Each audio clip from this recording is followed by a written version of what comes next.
tẹ́ sọ pé ẹ̀yin new king ó ti jẹ́ wípé ọba kan ti wà tẹ́lẹ̀ kò yé yín ọba kan ti ṣe kíni ó ti wà tẹ́lẹ̀ nu ẹ̀yin wá dìde pé ẹ fẹ́ challenge ọba yẹn pé èmi ni new king báyìí o ọba ti bí ti ṣe kíni ó ti lọ o ṣé ẹ forúkọ yẹn fi ń tákù ẹnìkan ni àbẹ́yìn kan ò rò lọ́kàn ara yín pé orúkọ tó wù mí kí n jẹ́ lélẹ̀ new king. Mighty Play TV, we give you the best. mùsùlùmí ní nìyẹn iṣẹ́ ń kírun ṣá. Mighty Play TV, we give you the best.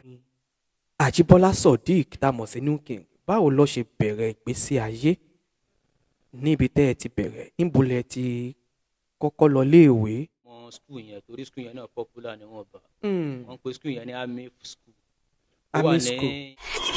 Mighty Play TV, we give you the best. number one àti nàìjíríà ni mo ti mọ̀ nínú ara mi pé I can sing this thing I fit do am ṣe understand nǹkan mo lè ṣe bọ̀ ẹ mọ̀ nàìjíríà bí nǹkan ṣe rí gbà yẹn kò easy láti sọ pé bóyá mo fẹ́ ṣàwó jọ mo fẹ́ lọ studio mo fẹ́. Mighty Play TV, we give you the best. èèyàn kan náà tó jíṣẹ́ yẹn fún mi that same thing ṣe understand. ó jẹ́ èèyàn méjì. ó jẹ́ èèyàn méjì so after ìgbà yẹn ni popsi mi ṣe wàá ránṣẹ́ sí mi pé ibi báyìí yọjú àwọn fẹ́ ká jọ lọ. láti popsi mi lájọ wọ̀lú yìí.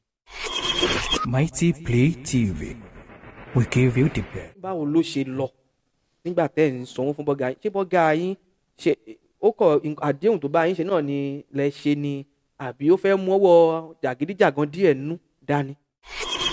Mighty Play TV, we give you the best. pé kò tí mo ṣe nígbà báyìí ǹbá ti má ṣe omi ìdẹ̀wà kò dá fọmọlúwàbí torí àwọn èèyàn tó bá wà ń ta wọ́n á lè tún ṣe kíni láti fi kọ́gbọ́n kí ni àwọn nǹkan tí ẹ ti rò sẹ́yìn tẹ́ pé ẹ lè sọ nínú ẹ̀.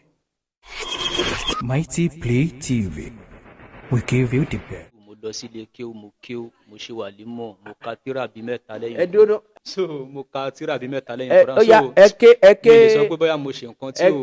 ẹ ké kíní fún wa ọya ẹ ké àyà kan fún wa nù Quran.